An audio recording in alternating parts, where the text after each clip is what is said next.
And we, of course, cannot ignore the fact that this is still a contest between Republican and Democrats in the end.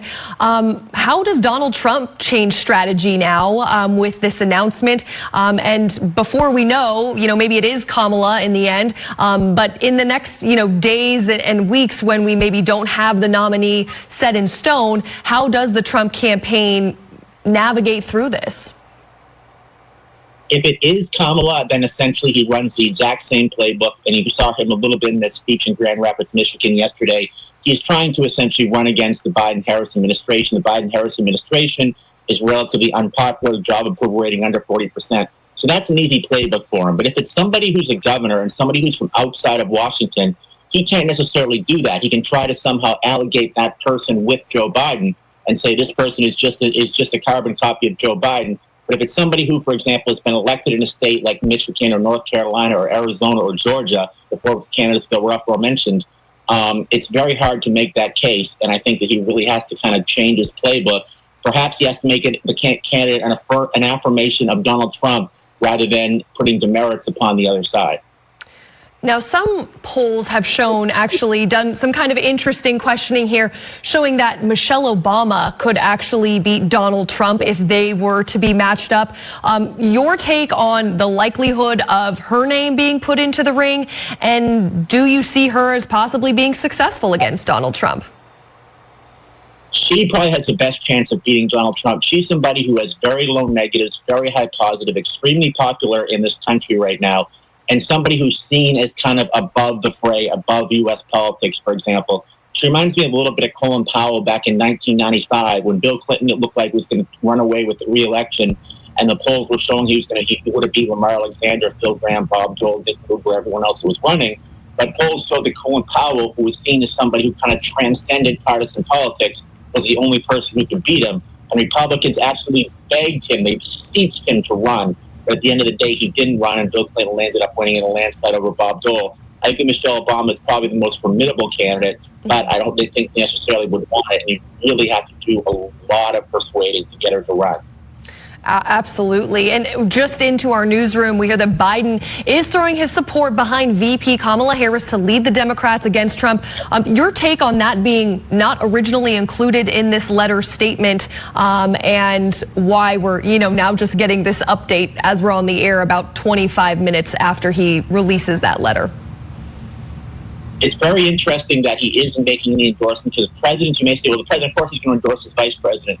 This doesn't always happen. Ronald Reagan, for example, did not endorse George H.W. Bush in the primary. He didn't even endorse until closer till he actually was a presumptive nominee, and he spelled it and he said his name wrong. Lyndon Johnson did not endorse Hubert Humphrey until Hubert Humphrey won the nomination in ⁸68. Al Gore versus George and Bill Clinton was kind of the exception in 2000. So that kind of set the precedent. But it shows that even though they had a lot of enmity against each other when they ran against each other in the primary last time around, that they have really become political allies, political friends, political coefficients.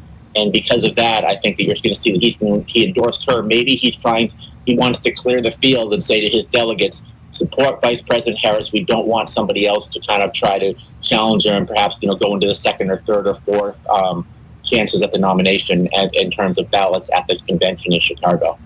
Yeah, certainly trying to provide some clarity in a situation that has only become messier and messier over the last couple of weeks. Political analyst and author Rich Rubino, thank you so much for your insight and joining us to discuss this breaking news. I want to go back now to Rehoboth Beach, Delaware, with our correspondent Maya Rodriguez. Maya, what are you hearing? I think we're having some technical difficulties. With Maya. Rich, are you still with us?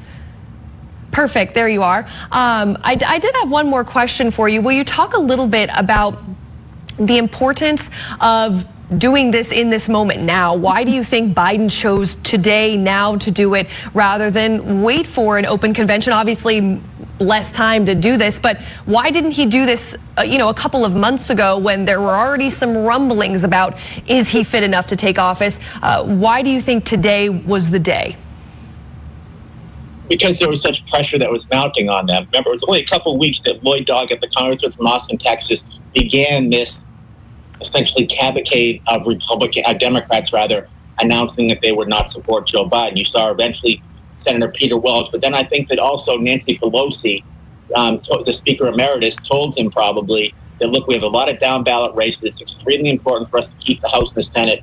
These candidates do not want to be on the ticket with somebody whose job approval rating is in the 30s, and every time being asked by their opponents, do you support Joe Biden? And they're saying, I support my party's nominee when he's not popular in their districts and the states. I thought what was really consequential, if you will, was first of all with John Tester, who represents Montana, a state that Donald Trump won by 16 points last time, right after John Tester was reelected himself. And then you had Sherrod Brown, who represents Ohio, a state that went for 8 points last time around for Donald Trump. They're in very tough re-election races, and the last thing they want is an unpopular nominee. They want somebody who's at least neutral on the stage. That doesn't necessarily mean that Vice President Harris would necessarily do any better in those states, but I think that there was really kind of panic mode, and Joe Biden kind of listened to the choir of Pelosi, Schumer, and others who were really kind of the tacticians of trying to maintain the majority in the Senate and trying to upend the Republicans' very, very small majority in the United States House of Representatives. Not to mention some of the governors were up for election as well. Now, Rich, I want to ask you, since you have such a deep knowledge of presidential history, we have you on all the time to talk about precedent. We've obviously never seen a situation like this where a candidate steps out so close to Election Day. But going back to 1968 with Lyndon Johnson, talk about the fallout in his party, and did it harm his party for that next election and down the line? And draw parallels to today. Do you think the Democratic Party overall is going to be hurt on Election Day by Joe Biden stepping out right now? In the case of Lyndon Johnson, so what happened with Lyndon Johnson is he ran in New Hampshire. He actually was a write-in candidate in New Hampshire. The thought process at the beginning was he's too kind of almost New Hampshire primary was kind of beneath him. So he ran. And he ran as a write-in candidate. He ended up winning 48% of the vote. Eugene McCarthy, a relatively unknown senator from Minnesota, won 42% of the vote. But then there was a poll that came out that showed that this is in a Democratic primary that Eugene McCarthy would win by double digits over Lyndon Johnson. So Lyndon Johnson saw the handwriting on the wall and announced he wouldn't seek re-election. The other thing about Lyndon Johnson is Johnson men tended to die by the time they were 65.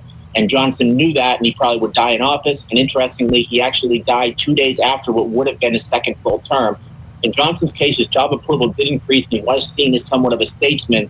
But there was still a divide in the Democratic Party. There were party regulars. Party regulars wanted somebody like Hubert Humphrey who would support Johnson's policy on Vietnam. And then there were the New Left. And the New Left supported Eugene McCarthy. These were the folks in New Hampshire, many of them hippies, that went to New Hampshire and went clean for Gene. They shaved off their facial hair. They got short haircuts, because when you're going to people working at a paper mill in Birmingham, New Hampshire, and you're going around and you're saying you support this candidate, it's probably better to do it looking like them than looking like a hippie from San Francisco or New York City, for example. It worked. Eugene McCarthy almost won the New Hampshire primary. But then you had a divide between Humphrey and McCarthy. And at the convention, what today we would call the superdelegates, but they were really the party regulars at the time, voted for Hubert Humphrey. He never participated in a solitary primary that year, but Hubert Humphrey ended up winning the nomination. And what happens, and it's very interesting because that convention was Chicago, this convention in Chicago, there were riots in the streets in Grant Park. Hubert Humphrey had to go up, he had to deliver his speech to winning the nomination while police outside were arresting people. Now, interestingly, Hubert Humphrey changed his position on Vietnam. On September 30th that